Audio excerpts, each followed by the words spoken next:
Greetings, I'm Cindy Jarvis with Engel and Volker's Western Frontier, and I am here with Guillermo and Christian Moreno. Yes. And they are the owners and head chefs of Whitefish Creek Cafe, and I'm here to ask them a little bit more about their business. So, first of all, I'm excited to hear more about the background, your family, and how you came to be here. Great. Cindy, nice meeting you. We arrived in Whitefish in 2014 for the first time to come skiing to the area and looking for a place that we could maybe vacation in the wintertime. And over the course of the next couple of years, we grew more and more fond of Whitefish and fell in love with it, the community and everything that it has to offer. So in 2017, we bought our first property in town and turned our plans from a vacation kind of place that we would come to into a full-time residence, which we did in 2018 when we moved permanently to town. Not shortly thereafter, or shortly thereafter, I should say, 2018 or 19?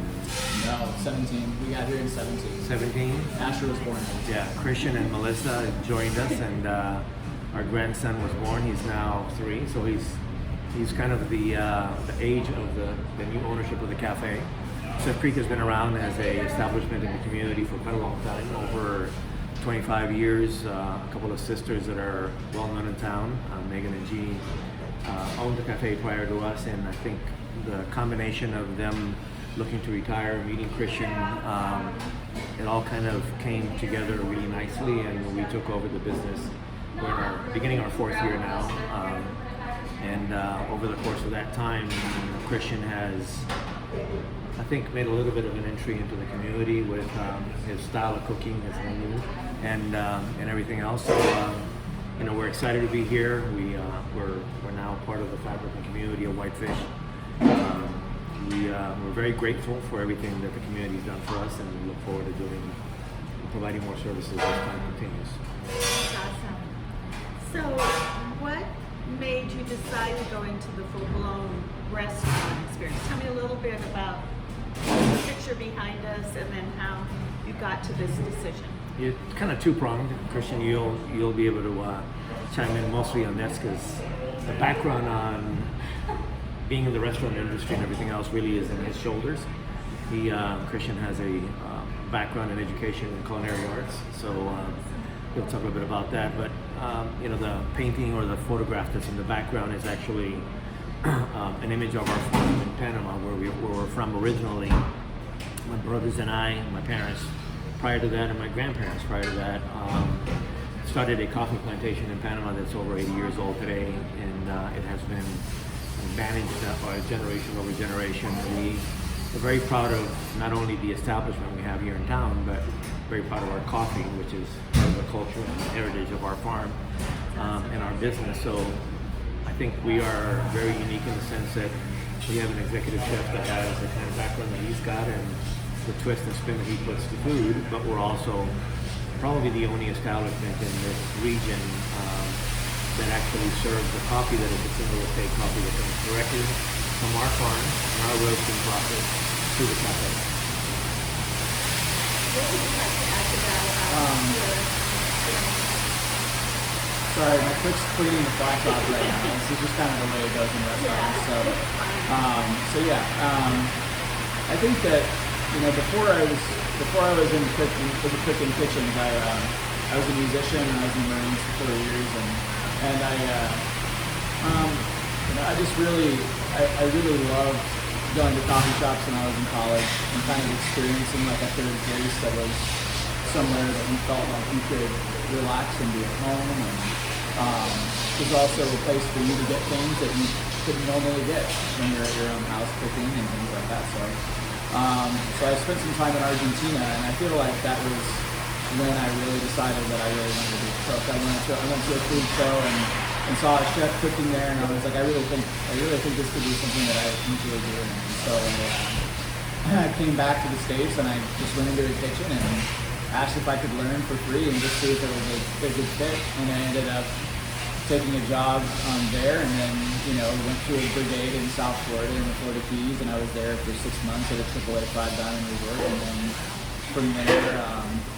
from there went to a Cherry Hills Country Club in Denver, Colorado, and was there for a while and kind of hopped around from different restaurants there in the Denver area. There were James Beard nominated restaurants and stuff, so that was fun. And then went to France and did pastry, and so I did that for a good little while and came back and worked for probably one of the best pastry chefs in the U.S. He's in Minneapolis, John Krause out of History 46 and Roastery Rotisserie in Minneapolis. And so, and then from there, Guillermo had already moved here, and that was kind of the direction that we wanted to head in, was maybe being closer to home, especially because we had a little one on the way, so we came out and scouted it out and decided it was a good place. And so we came, and I don't think that I was necessarily thinking that we were going to run a breakfast restaurant or a lunch restaurant. I wanted more of like a bakery and small-time cafe, and this was what was available, and so we ended up running with it, and it's actually been really good.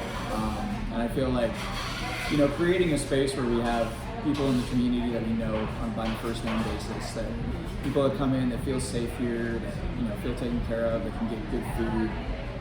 It's like everybody else in the area that does breakfast here does a great job.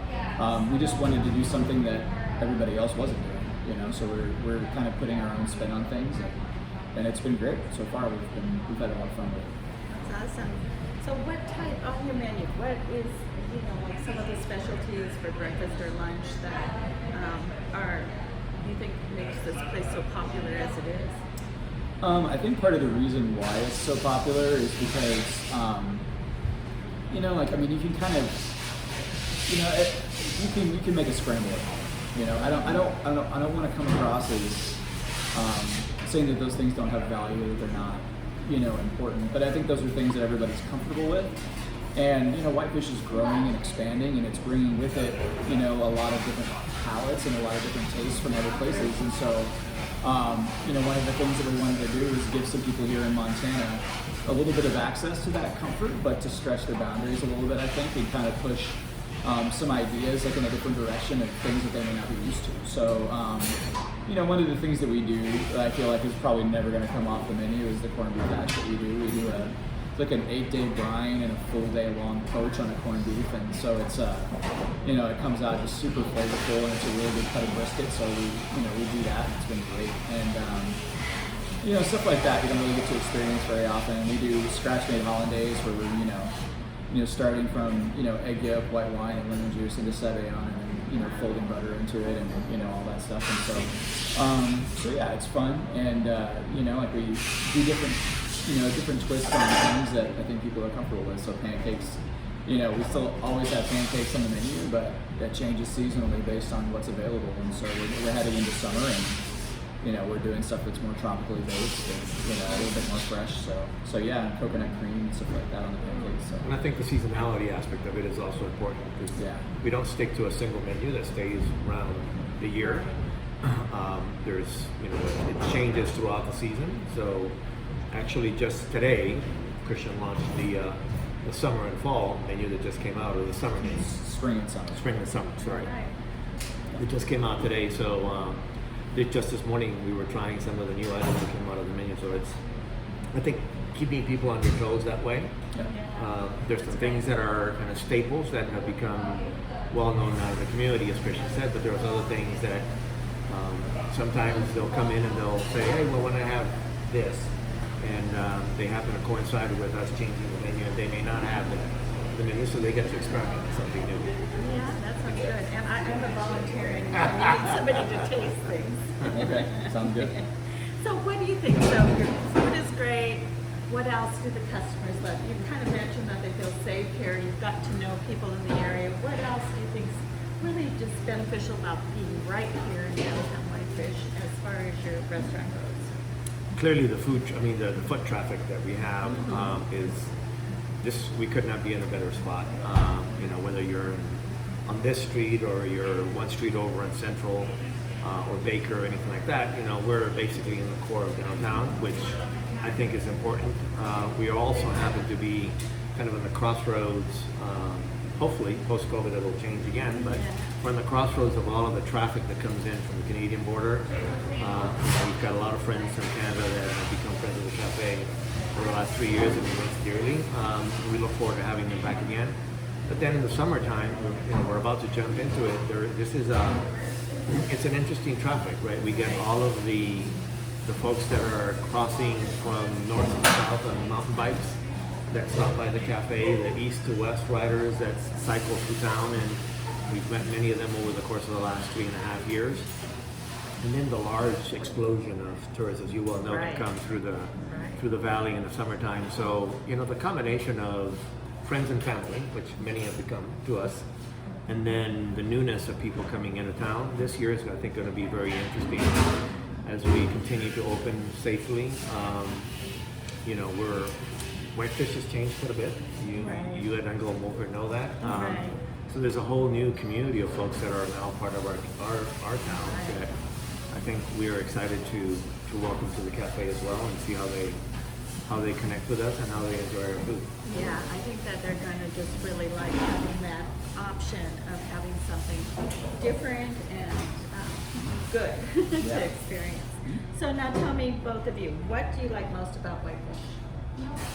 I hate to say it, but I'm kind of almost 40, and so I've lived in cities for the good portion of my life, and when you're younger, I feel like, especially as a cook, you really love and kind of thrive on that frenetic pace that a lot of city life gives you, and there's just always things to do, always people to see. So it can be exciting, and with that, comes a lot of opportunities to learn some really incredible things from incredible chefs. So that aspect in and of itself is really great. But I think that the thing that I love the most about Whitefish is that it has a certain seasonality to it, to where it's still busy, and it's going to be more of the same as the years go on, as long as Whitefish continues to grow in popularity. But there's still this sense of, and I hope the community never loses this, is that you don't necessarily live to work, you work to live, and there's things that you want to experience. The world is about more than making money, and although money definitely helps, I think that it's great to be able to get out with my 3-year-old son and go take him on ski hill and do some things like that and spend time with my family and just be present. And I think that city life doesn't really grant you that opportunity all that often. So I would echo everything he said. I think, as I said earlier, the way this community embraced and welcomes us was something that was very important to me, and it continues to be. We have developed in a very, very short period of time a lot of really, really good friends and dear friends that weren't there 4 years ago when we first moved here permanently. So, and that continues to grow. So I think the combination of this kind of homebody, welcome town, very nice, very friendly. We just got rated, as you well know, one of the friendliest cities in the U.S. I think speaks to who we are. It's a great town. I like that. And I think, like Christian said, I hope it doesn't change. One of the things that I learned in the short time that we've been here is you either make yourself part of Whitefish and allow Whitefish to embrace you and become part of it, or I think the town has its way of changing you or letting you know that you don't quite fit with who we are. If you have a different attitude and mentality, this is in a big city, so big city attitude I think doesn't work here. And I think people of all walks of life and parts from around the world have come here and called this home for that reason. So I hope it doesn't change either. That's good. That's good.